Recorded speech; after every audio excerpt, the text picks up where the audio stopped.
கிறிஸ்து பிறப்பு 1527. மாபெரும் முகலாய பேரரசு கிளர்ச்சி செய்த மேவார் ராஜ்புத்து அரசை கைப்பற்ற பேரரசர் பாபர் தனது பெரும் படையை அனுப்பினார். ஆனால் ஒரு வீரர் மட்டும் அடிபணிய மறுத்தார். தளபதி விக்ரம் ராத்தோர். மொத்தம் 500 வீரர்கள் மட்டுமே. ஆனால் எதிரில் 10,000 முகலாய படையினர். காலையில் போர்க்களம் சிவந்தது. வாள்கள் கதிர்மணிந்தன. கேடயங்கள் உறுதியுடன் பளிச்சிடின.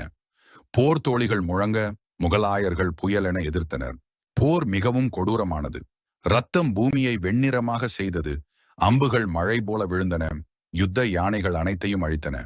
ஆனால் ராஜ்புத்துகள் சிங்கங்களைப் போல போராடினர். எதிரிகளை ஒன்றுக்கொன்று வீழ்த்தினர். மாலை நெருங்கும் போது விக்ரம் மற்றும் சில வீரர்களே மீதமிருந்தனர். காயங்களால் சோர்வுற்றும் மனதை நொறுக்கிக் கொள்ளாமலும் அவர் முழங்கினார், மேவார் ஒருபோதும் வீழாது மற்றும் தனது கடைசி மூச்சு வரை போராடினார். இரவு நேரத்திலிருந்து போர்க்களம் அமைதியாகியது. முகலாயர்கள் வென்றிருந்தனர், ஆனால் பெரிய இழப்புடன். பாபர் கூட விக்ரமின் உடலின் அருகே நின்று உண்மையான வீரன் என்று நிலைநிறுத்தினான்.